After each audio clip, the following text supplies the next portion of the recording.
Somebody close that door before I hear WrestleMania. It's so cute. Move it up. Oh, lower.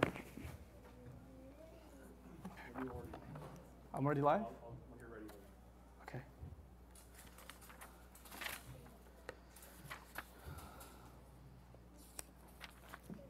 Okay, I'm ready.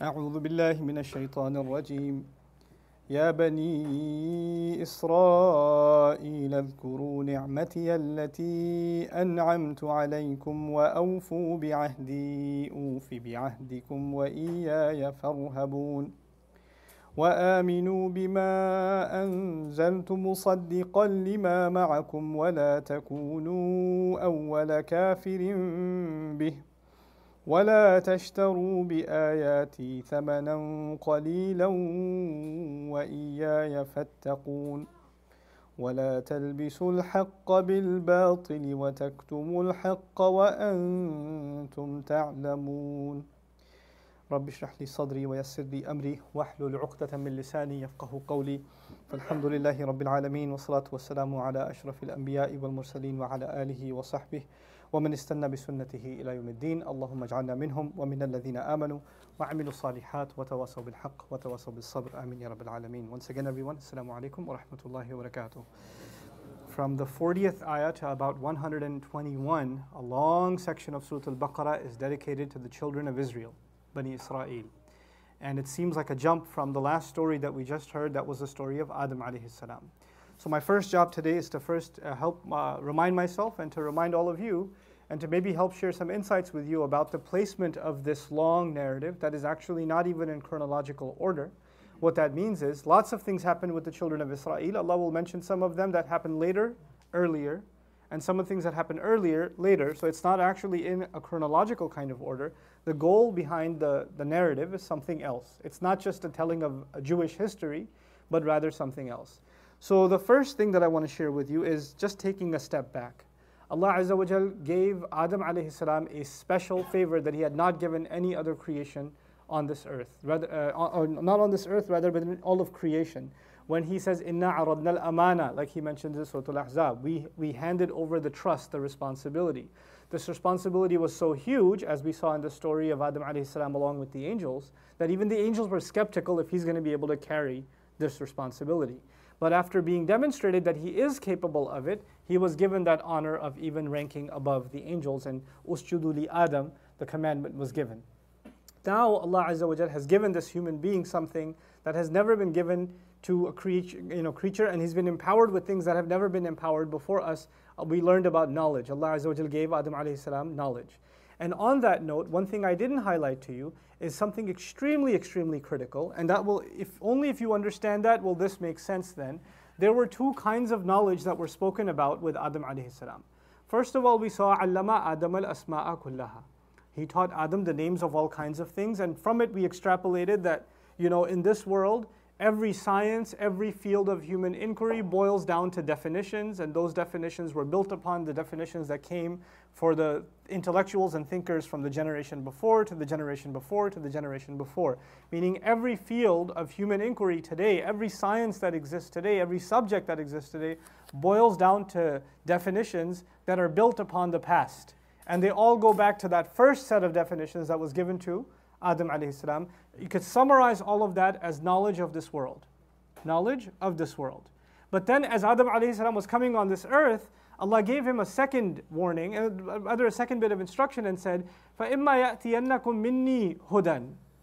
Then if ever knowledge comes to you from me, and it can only come from me, and that's the one that will keep you from fear and grief. We talked about that quite exhaustively. So you can say there's knowledge of this world, worldly knowledge, that Adam alayhi salam has been given, and we're all beneficiaries of that knowledge.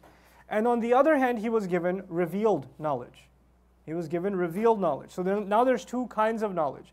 Knowledge that human beings can inquire, search, seek, study in a university, explore, figure things out in a laboratory. That's the kind of knowledge that is the extension of worldly knowledge. acquired knowledge. You can even call it acquired knowledge because it keeps on building and the acquisition of it keeps on compounding on what came before, right? So the science of today would not be possible if the science of yesterday did not exist, right? It can only move forward in this way, okay? But on the other hand, there is a kind of knowledge that is not researched. You can't ponder and research and acquire it.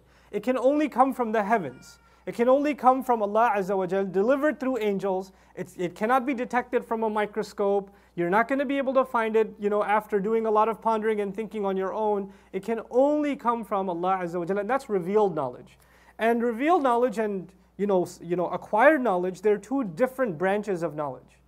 And they're actually, in some sense, very distinctly different from each other because in acquired knowledge, for example, there's room for correction, right? So as human beings explore something, they postulate based on it, for example, in the field of science, and they come up with a theory. And we think this is the dominant theory in how, physics works. But then as the field of physics advances, new scientific discovery leads to a different conclusion, and we say, that was the best that we could have reached before, but now we know better. Now we're going to revisit what was said before, right? So when Newton was around, matter can neither be created nor destroyed became the dominant thinking of the scientific community, that matter is in a sense eternal. It can neither be created nor destroyed.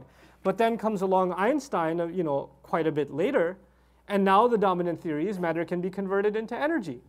That matter is, in fact, something that can be created and is, in fact, something that can be destroyed. So, the world of physics completely changed. The world of science completely transformed. Acquired knowledge goes through changes. And human beings expect that the more we learn, the more it's going to get updated. The field of medicine will get updated. The field of telecommunications will get updated, right? All of these fields will advance in one way or the other as the years go by, as human research goes by. But then on the other side, there's a kind of knowledge that doesn't need updating because it's already timeless. It comes from a timeless source. It comes from Allah. And for example, the Quran. The Quran doesn't need an update. Your iOS needs an update. Technology needs an update. Programming code needs an update. Architectural standards might need an update.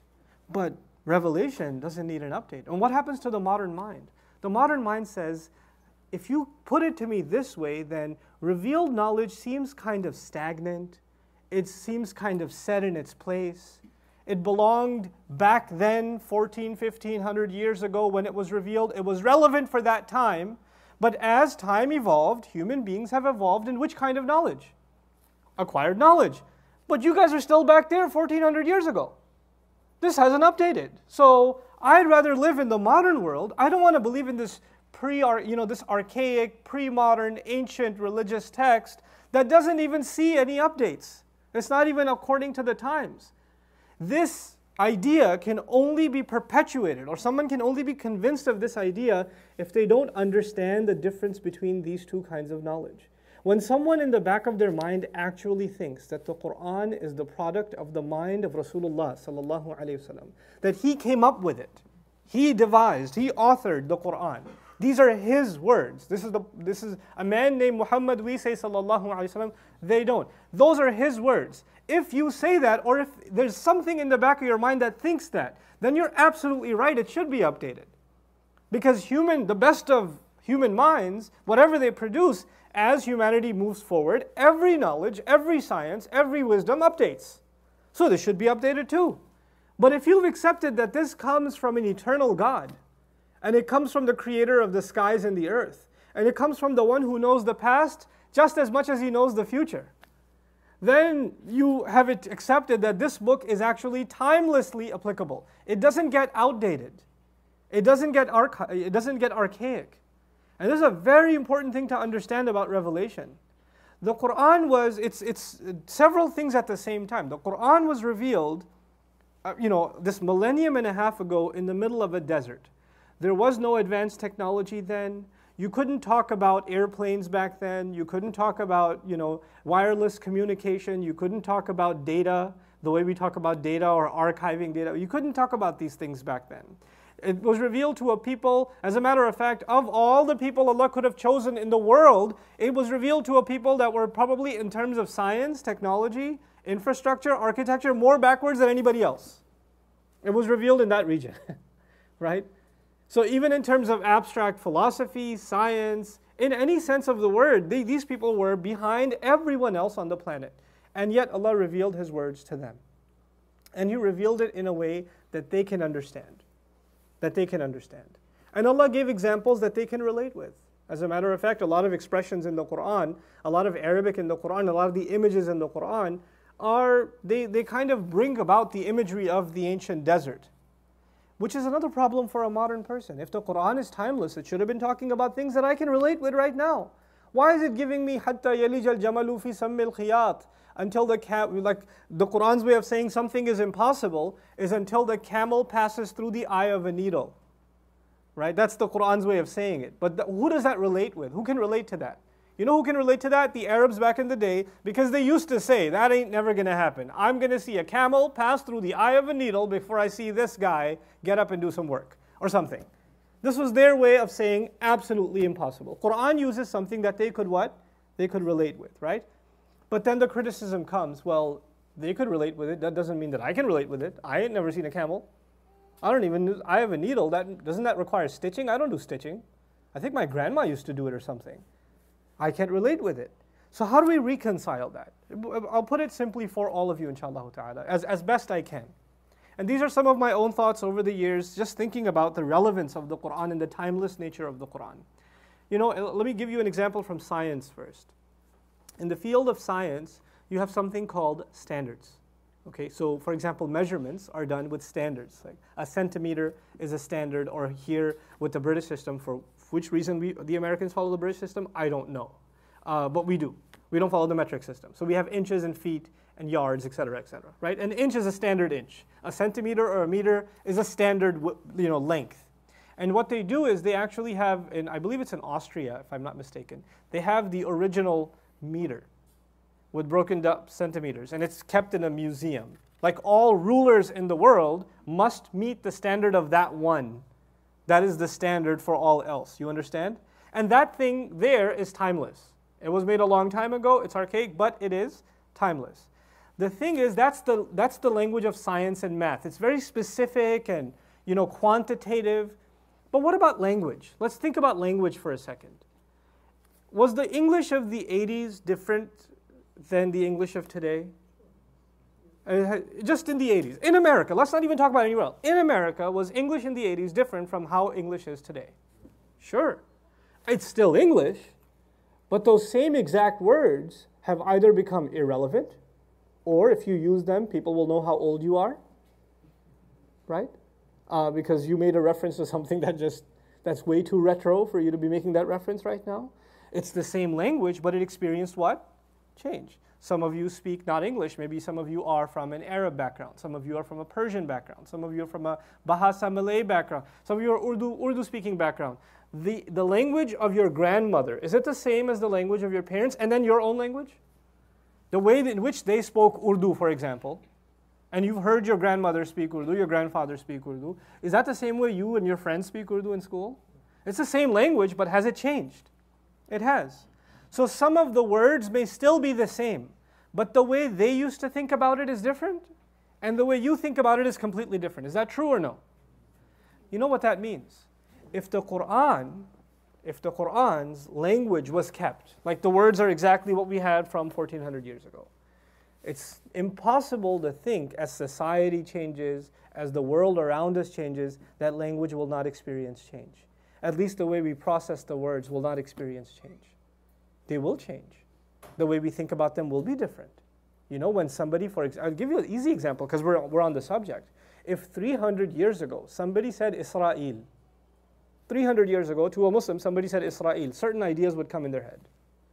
300 years later, today in 2016, when I say Israel, there's some ideas that come in your head that probably have to do with the news.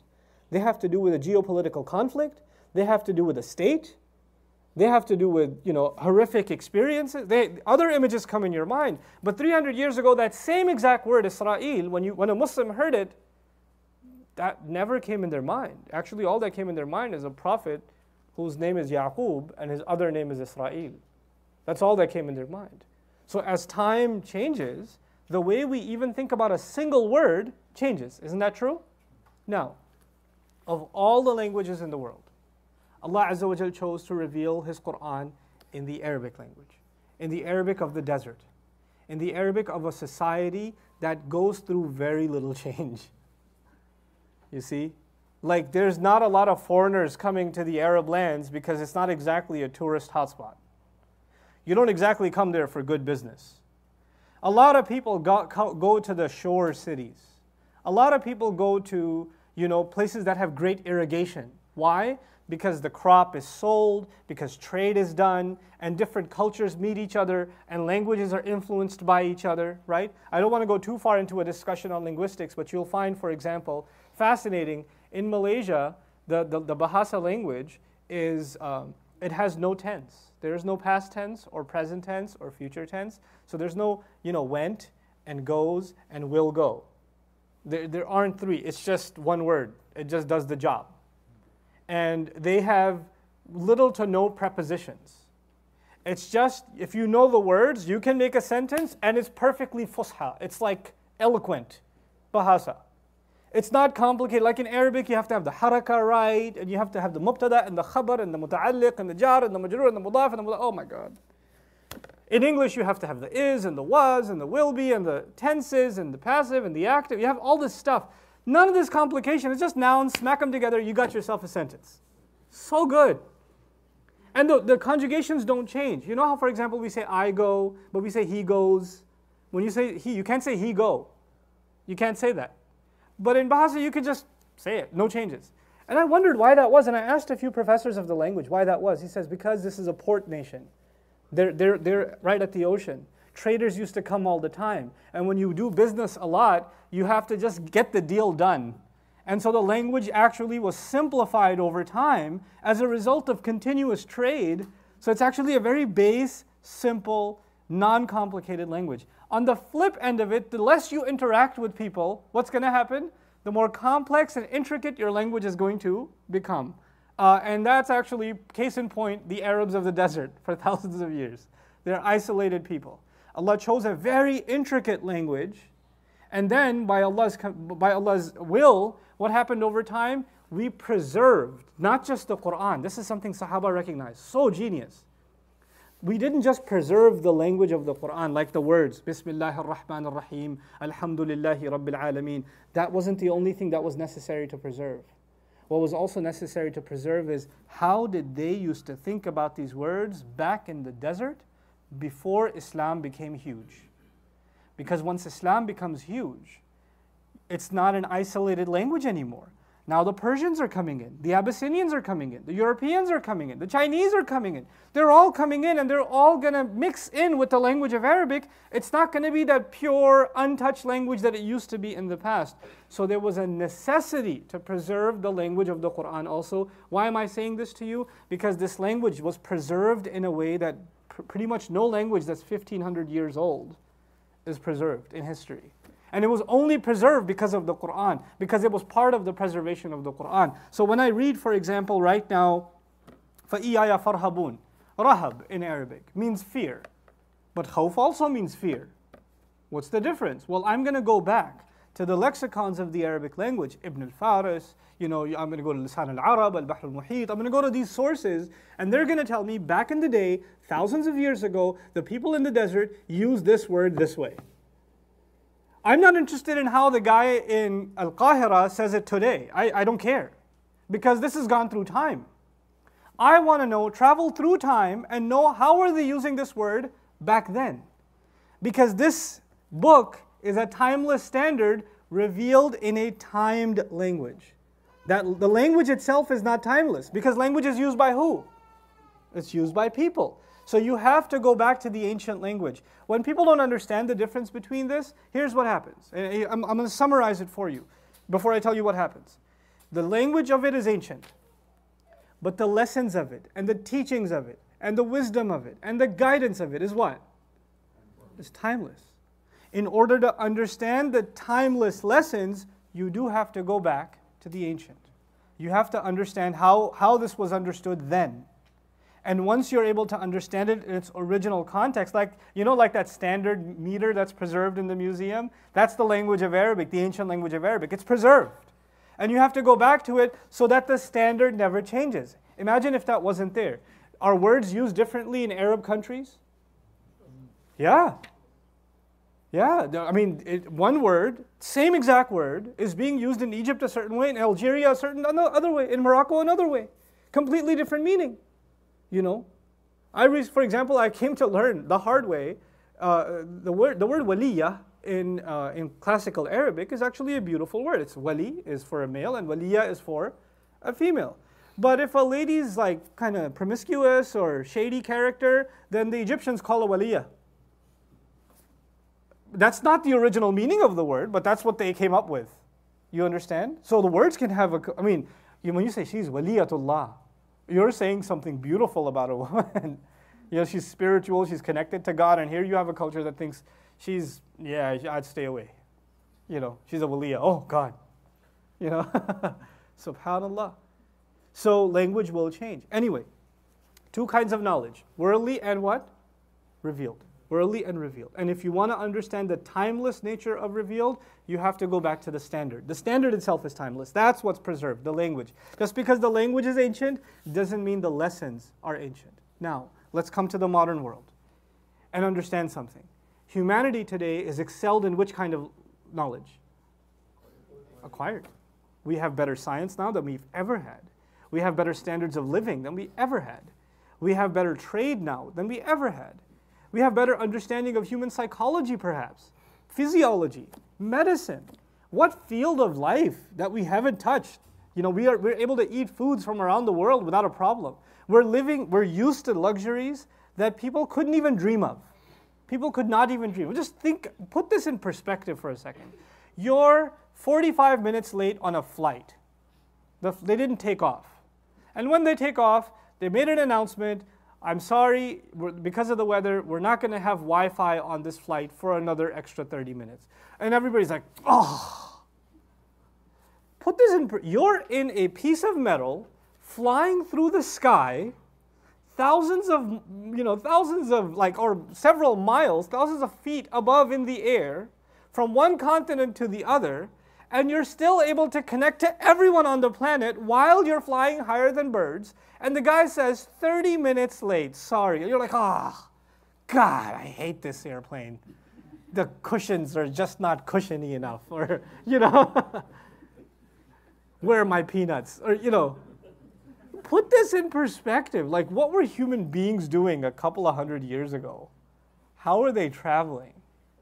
What was their life like? They couldn't even imagine the kinds of luxuries we have today, right? So acquired knowledge has gone really far. And you know what's happened as a result?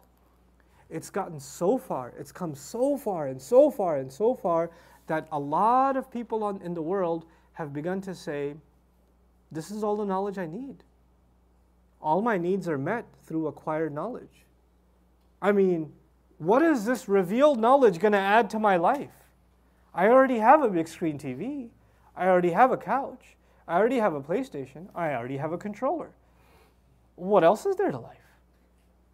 I mean, why should I need this guidance? And it seems like this revealed knowledge keeps asking me to do things or asking me not to do things. Why? Because I'll have a better life? No thanks. I already have a better life.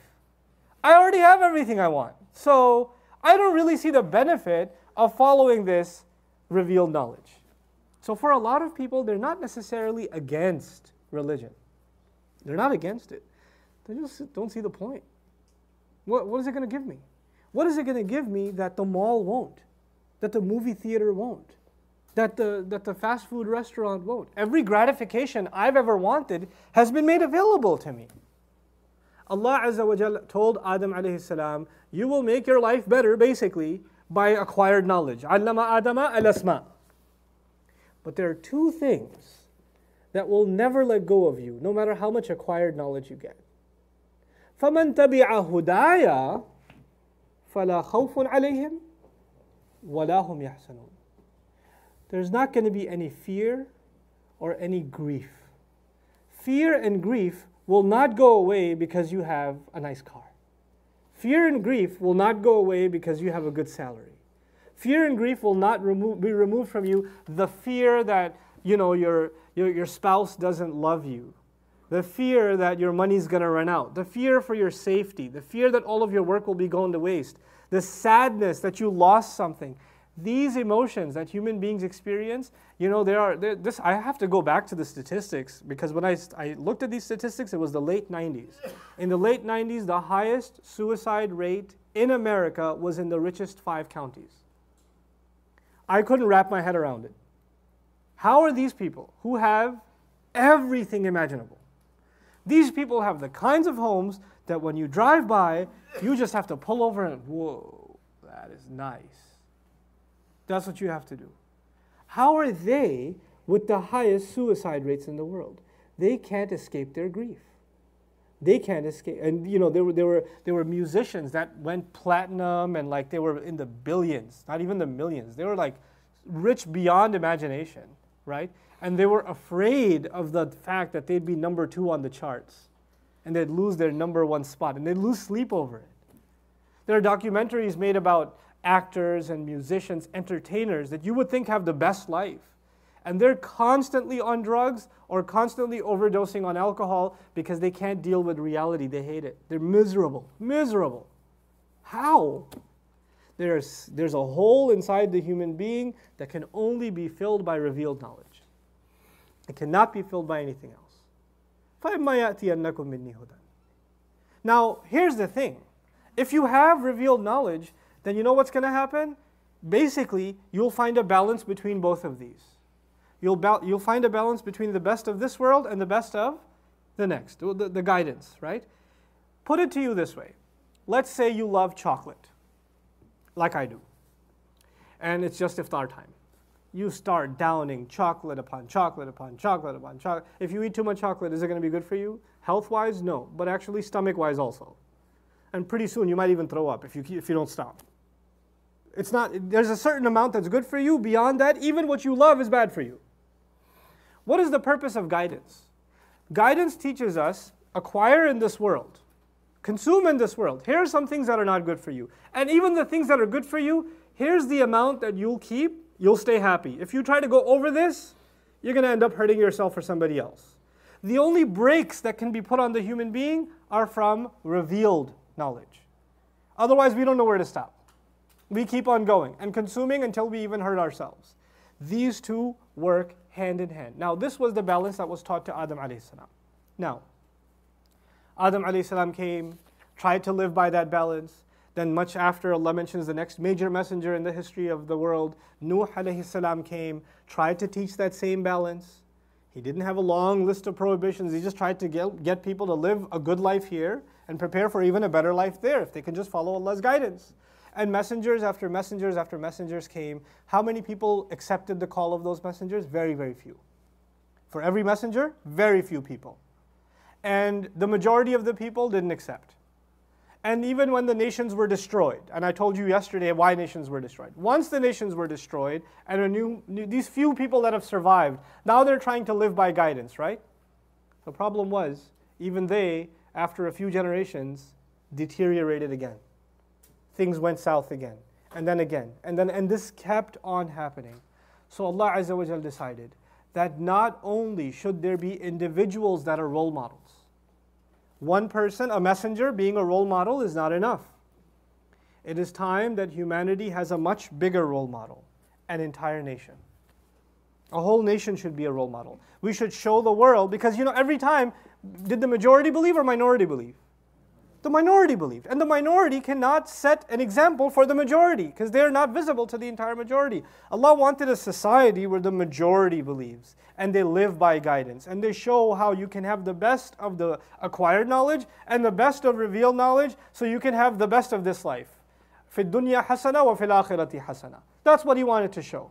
And so of all the nations, He chose from the descendants of Ibrahim alayhi salam, his son Ishaq, and of his son Yaqub alayhi salam, his other name is Israel, Allah Azza wa Jal gave a special favor to Yaqub and his children, that among his children, every generation would have a prophet so that they can cultivate and build and build and build and have a nation that can show the world the model of what it means to live by guidance. And for the first time, Allah, you could say, He suspended a rule. The rule was when a nation disobeys a prophet or rebels, what happens to that nation? They get destroyed. But the Israelites, Allah said, no, I'm going to let them make mistakes, but I'll send another prophet and another until they reform themselves and they remain in place. I will not destroy them, even if they disbelieve in a prophet. Even if they disregard a prophet, I will keep giving them prophet after prophet after prophet. And they kept on coming. And as a matter of fact, Surat Al-Baqarah will tell us, they even killed prophets. And still Allah sent them prophets. No, I'm going to give them a chance. I'm going to give them a chance. Now, what bigger favor from Allah do you want that He gave you a prophet, number one, that's a huge favor already, and you killed that prophet, and He still gave you another prophet. And then you killed that prophet, and He still gave you another prophet. If that were to happen with any other nation, they'd be done. So now, what is the role of the Israelites? That original teaching to Adam, acquired knowledge, revealed knowledge. You will live the balance of those two things. Then as history passed, the one nation that was chosen to be a model for all other nations, they will show the world how they can live the best life in this world while still abiding by Allah's guidance and not going near what Allah has forbidden. That was supposed to be the Israelites, the chosen people. That was supposed to be them from the descendants of Ibrahim alayhi salam. So now we're going from Adam alayhi salam to the next major chapter in human history, the Israelites, where it's not just a person, it's an entire nation that should represent God. Bani Israel, children of Israel. Israel, by the way, the word Isra, it comes from it's close to the word in Arabic, asir. It's a Hebrew term for slave. Israel means slave of Allah. Il is the Hebrew term for God. So you'll see Jibrail, Israel, Mikael. These il at the end, they represent Allah from the Hebrew origin. Okay, so it's Bani Abdullah in a sense. And Yaqub alayhi salam's nickname is Abdullah. His nickname is Israel. Israel, by the way, is a noble term. It's a beautiful term. So now Allah is going to, from here on, talk to the Israelites directly. I want you to notice something in the flow of the ayat. The last ayah was, Allah was talking to Adam, leaving Jannah. فَإِمَّا يَأْتِيَنَّكُم مِّنِّي هُدًى فَمَنْ تَبِعَ هُدَايَ فَلَا خَوْفٌ عَلَيْهِمْ وَلَا هُمْ يَحْزَنُونَ. And so Allah is talking to Adam, and He includes his children, and in the very next ayah, He's talking to the Israelites. It's like in the same conversation. He fast forwards through, it didn't come. Okay, so it fast forwards through history and goes straight to the children of Israel. And Allah Azza wa Jalla says, Ya Bani Israel, sons of Israel, اذكروا نعمتي التي أنعمت عليكم. Make mention of the favor that I've done upon you. At least acknowledge the favor that I've done to you. I just mentioned to you what favor He did to them. Allah hasn't even mentioned the crimes. I mentioned the crimes. They killed prophets, they disregarded the guidance. But the favor Allah did to them, He had not done to anyone. As a matter of fact, that's the next biggest favor that was done after Adam alayhi salam. Adam alayhi salam was chosen above all the other creation to represent Allah's will freely and to live by Allah's will freely. And then after that, this nation was chosen to represent. You're the fulfillment of the legacy of Adam alayhi salam. You're supposed to be that nation. So other nations will come and see you and say, wow, we want to live like this. You guys have peace, harmony, tranquility, brotherhood, justice in your society that we've never seen before. We want to be just like you. That was the point. This is why you were chosen. Now, as I say this, the last couple of introductory points before we get into the passage, probably get into the passage tomorrow, but this is absolutely critical. The Jews of Medina were thousands of years after Musa alayhi salam. The Jews of Musa alayhi salam back in the day, many thousands of years ago. And then now you have thousands of years later some Jews living in Medina that the Prophet ﷺ sees and meets with, right? When the ayah says, Ya Bani Israel, children of Israel, who's He talking to? Obviously the people listening to Him are the Jews of who? Of Medina. And He's going to say to them, later on, He's going to say to them, I parted the sea for you, I put a cloud over you, I provided you manna and salwa, I provided you food in the middle of the desert, I made 12 springs come out for you from the rock when Musa hit the rock? He says, you, I did this for you, this for you, this for you, this, and you changed the book, and you didn't listen? When he says that, the question arrives, it wasn't them. They didn't do it. It was some ancestors of theirs from thousands of years ago. Do Muslims believe in original sin? Are we held accountable for the sins of our fathers?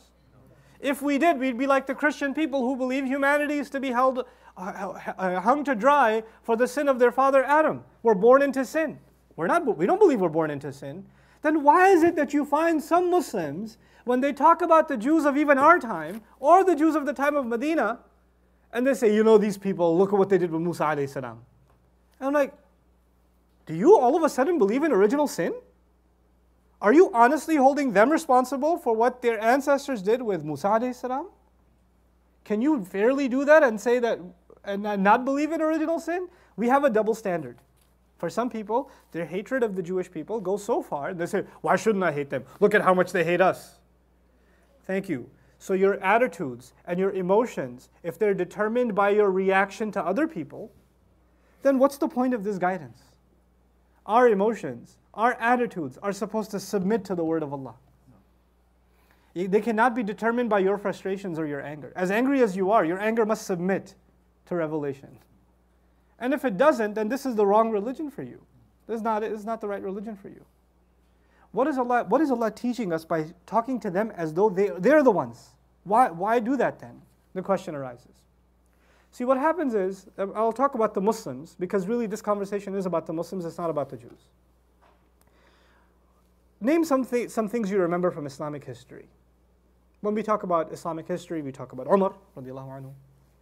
We talk about Abu Bakr as-Siddiq, Salah ad-Din, right? Salah ad-Din comes to mind.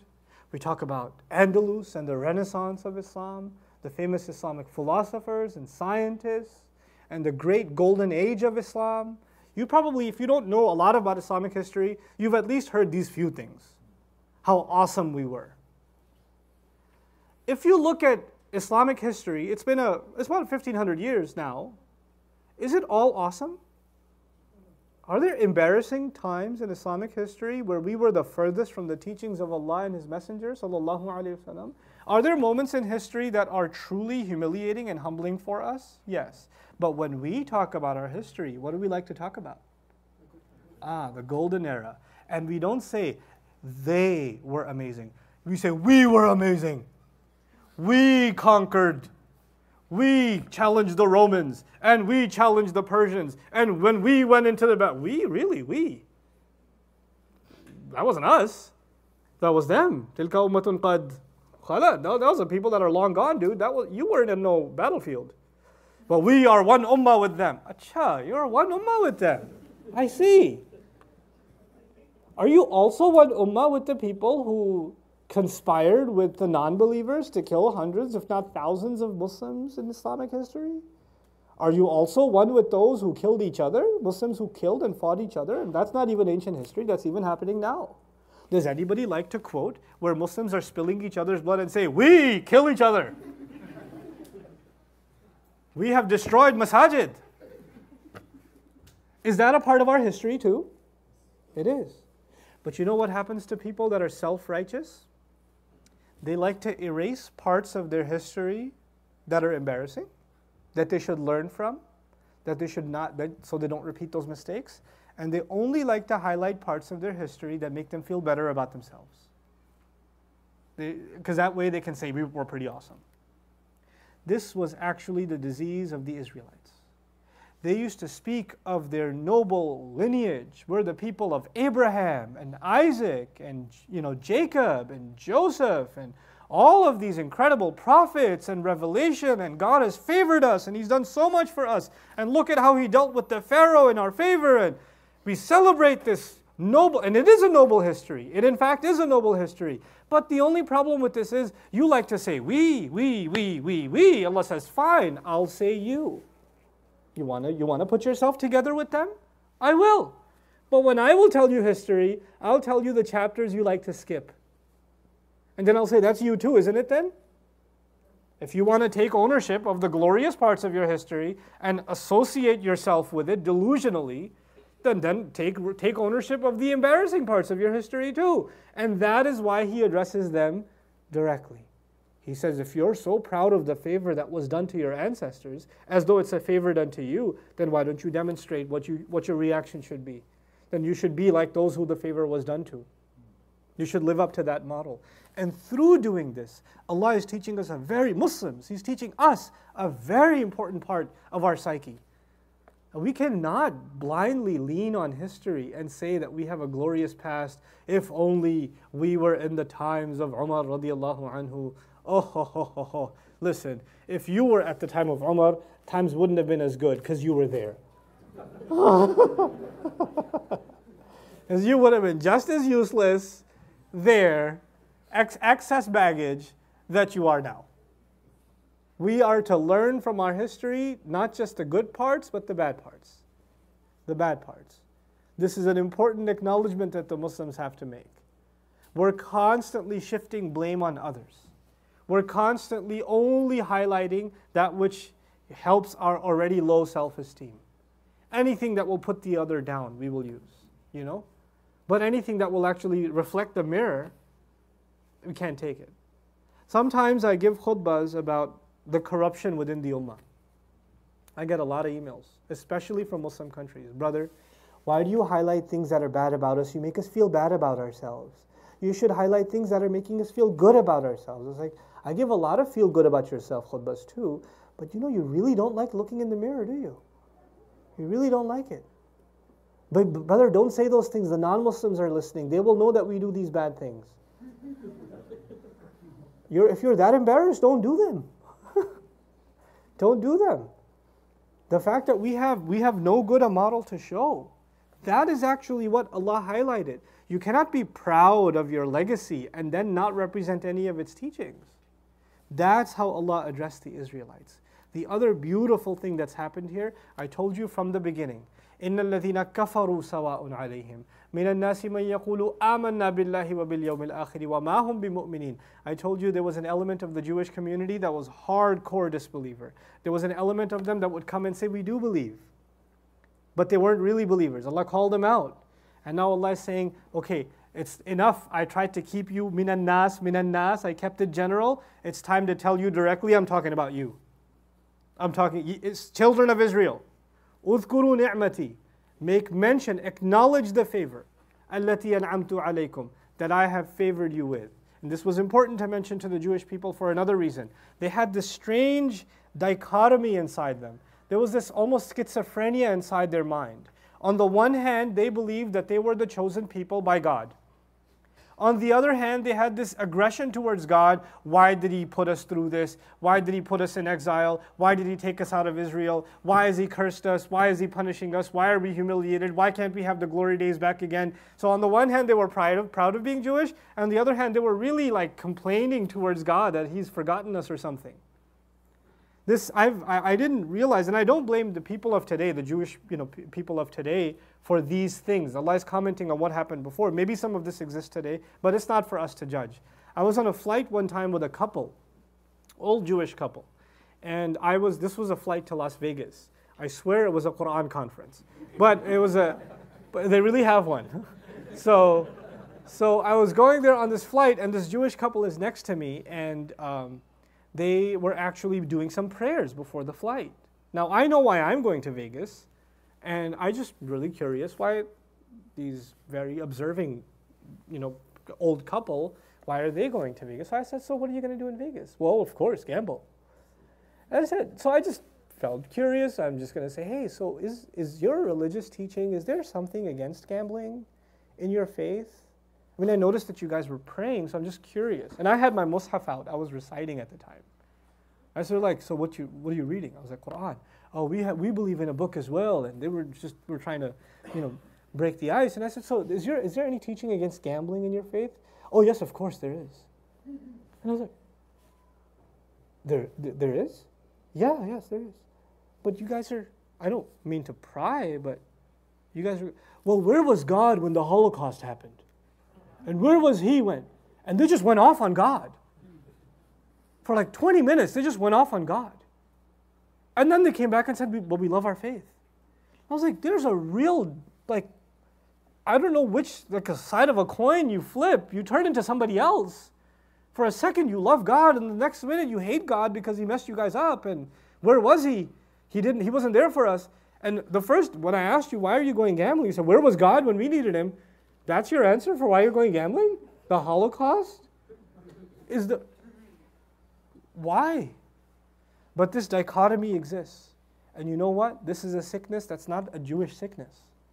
This is a sickness in the minds of those who don't internalize faith, any faith. This is a sickness that can afflict the Muslim. They can openly disobey Allah. On the one hand, they can say they love Allah, they love Rasul, they celebrate Islam, we love Eid. But when it comes to the commandments, then another side of you comes out, almost like you're not even Muslim.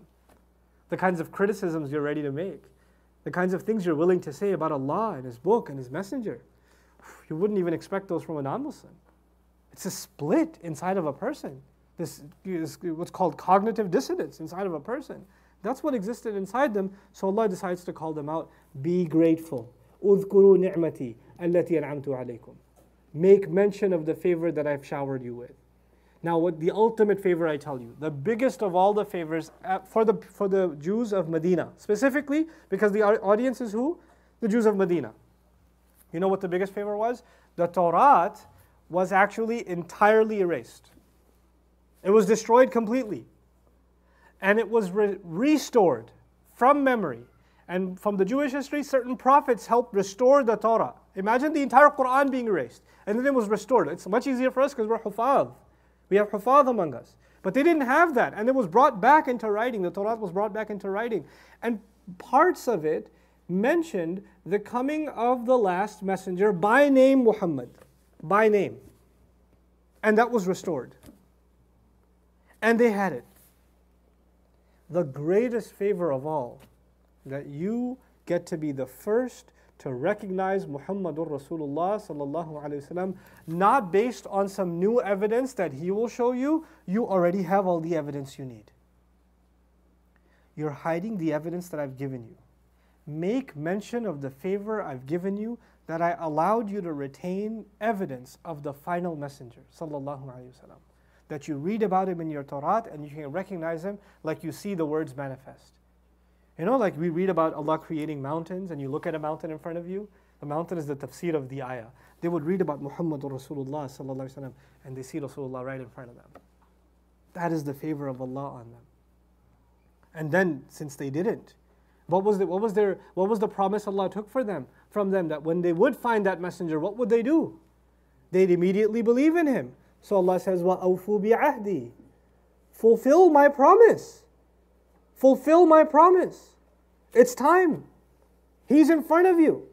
أُوفِي بِعَهْدِكُمْ. I will fulfill my promise to you. My promise to you was, when the final messenger comes, Allah will guarantee him victory. And so if you're with him, you will be part of what?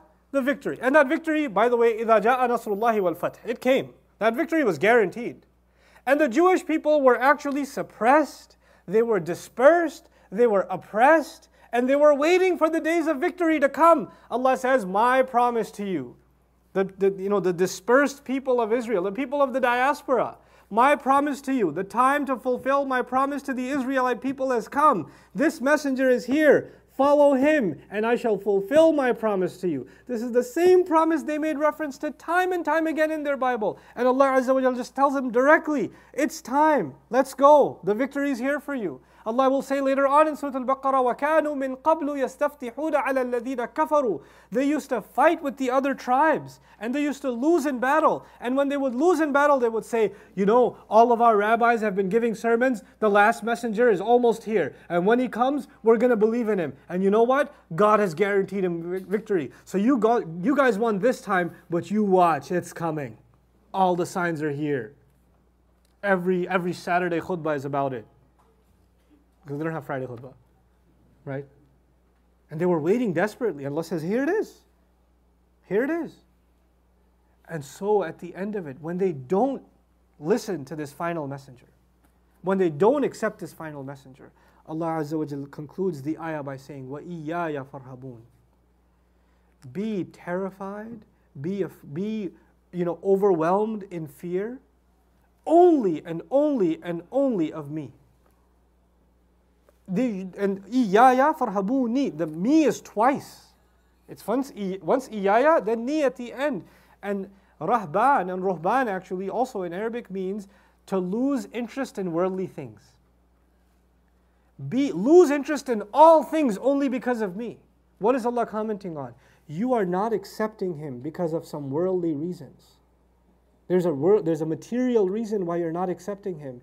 You need to come back and secure your relationship with me first and foremost. It's very beautiful that Allah is telling them to accept the Messenger of Allah sallallahu alaihi wasallam. But He's saying the problem isn't that you find him unconvincing. The problem is you're not interested enough in Allah. You're not close enough to Allah. Your heart is still in the world. You're still too material. So what is that material gain? That's what I'm going to conclude with now. What is that material gain that's keeping them from accepting the final messenger? Why would Allah say, وَإِيَّايَ فَارْهَبُونَ? Be only afraid of me, be only terrified of me, and lose interest in the world because of me. What interest in the world do they have? The Jewish people are a religious people. And a religious people usually have a religious hierarchy. So there are people that are like priests, rabbis, we have muftis, imams, faqihs, du'at, etc. The religious leadership, yeah? The religious leadership is a place of great influence. Okay, so when a khatib speaks, here we have a couple of hundred people, but in the Muslim world, when a khatib is giving a khutbah, there could be tens of thousands of people, sometimes hundreds of thousands of people in one gathering, right? So what he says has a lot of influence on a lot of people. And it's also happened that if they want to ignite a fire from the minbar, if they say something, there could be a riot after Jummah, it's possible. They have that kind of influence over people. So you have to understand, religious leaders don't just have religious influence, they also have social influence and political influence. Because whenever you have a large sum of people interested in what you have to say and your comments, then you yield a lot of power. Whether you realize it or not, you're in a social and political place of responsibility. Okay, so you have to say your words very carefully. Now, when you're in that position of responsibility, that first of all, it's a kind of power. And the thing is, it's hard to give up power. Power is quite a drug. You know, when people have more money they can ever spend, when they become billionaires, you know what they become interested in?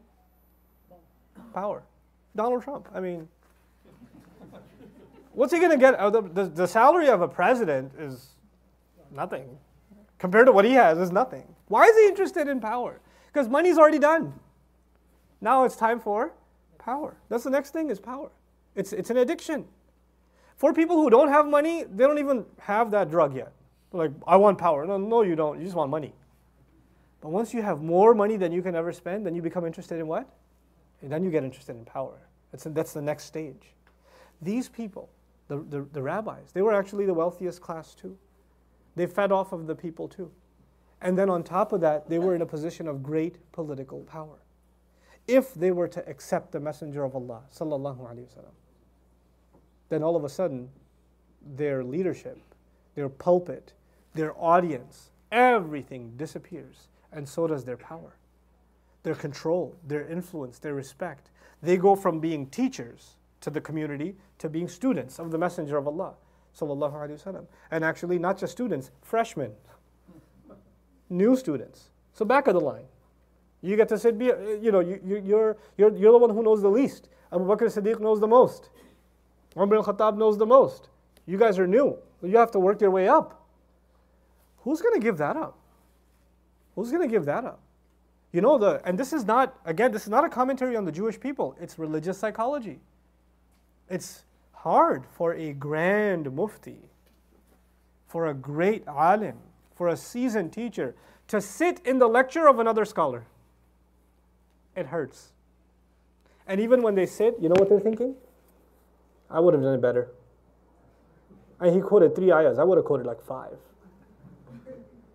Oh, he totally missed that point. And he led the prayer, but his tajweed was just off.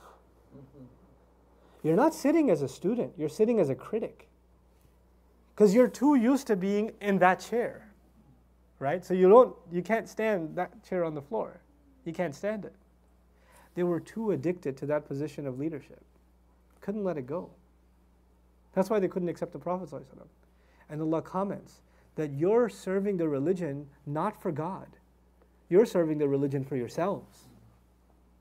You're only serving it for yourselves. Your pride, your ego, your personal well-being, your self-importance is furthered through the sticker, the label of religion. But you're not in service to Allah. You need to come back to Allah first. وَإِيَّايَ فَارْهَبُونَ. And then he says, وَأَمِنُوا بِمَا أَنزَلْتُ مُصَدِّقًا لِمَا مَعَكُمْ. And believe what I've sent down, confirming what is with you. You already have it with you. I know you, I kept it preserved in your books. I know you have it, and you've read it, and it's confirming what's right in front of you, the Quran. And you're still hiding it. You should believe it because you're terrified of me, and you've lost interest in the world. And the only reason you won't is because you're too dunyawi. You're still lost in this dunya. Subhanallah. It's such a scathing, direct criticism of the rabbi class, and you would think this is anti-Semitic, this is wrong, you shouldn't be doing this. How can the Quran speak like this? They are this is unacceptable, politically incorrect. Let me tell you, this kind of language mimics the language of Jesus in the Bible when he spoke to the rabbis. Actually, it's much softer. Jesus is much more harsh. Isa alayhi salam, whatever's recorded of him in the Bible when he spoke to the rabbis, oh man, he did not hold back. His speeches would probably get censored if they were on TV today. The way he spoke to the rabbis in the Bible. Whatever's recorded of it now, in the New Testament. The Quran picks up from the same, because you rejected Isa alayhi salam, the final messenger that was sent to you, that was specifically for you. Now you lost it. You know, if I told you yesterday that there's guidance and miracles, remember that? Bani Israel always had guidance, constantly had guidance. You know, new nations are given miracles. You don't need to give a Muslim nation miracles. They already have guidance. They just want guidance. The last messenger sent to them was Isa alayhi salam, who from the beginning of his life to the time he's taken up into the heavens is miracle after miracle after miracle after miracle. Once you have miracles, there's no excuse for you not to accept. Now I told you yesterday, when miracles come and they're not accepted, what happens to that nation? Yeah, but Allah didn't destroy Bani Israel, did He? Even though they rejected who? Isa alayhi salam. After seeing the miracles, they should have been destroyed. Allah did them a favor and didn't destroy them still. He still didn't destroy them. And then He allowed them to survive centuries to the point where the final messenger has come. The very least what He will do, you have denied the messenger with so many miracles, especially sent to you, no more messengers to you. Now it's time to fulfill the promise of Ismail and Ibrahim. Now I'll get a messenger from this line, Muhammadur Rasulullah, and you better accept him. No more for you, because I gave you everything that could have been given. All the messengers that you could have been given, you didn't appreciate. Why should I give you another? You shouldn't get any more. Now on the other side. And yet the same pride kept them. It kept them. They couldn't do it.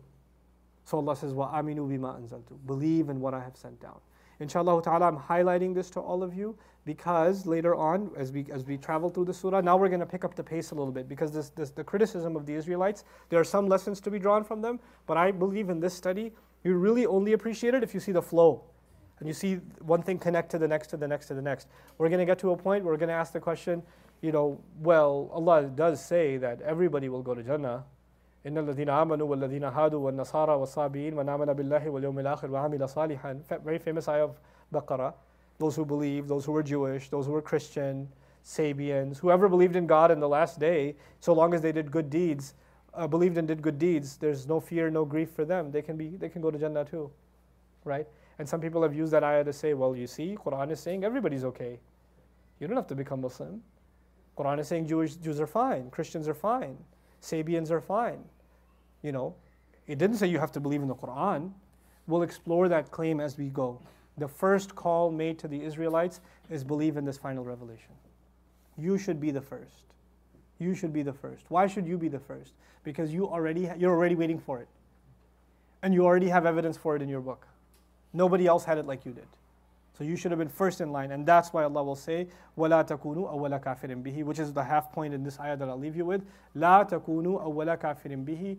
Don't be the first to disbelieve in it. How you should have been the first to what? Believe it. You're the best in position to believe in it. Don't be first in line to disbelieve.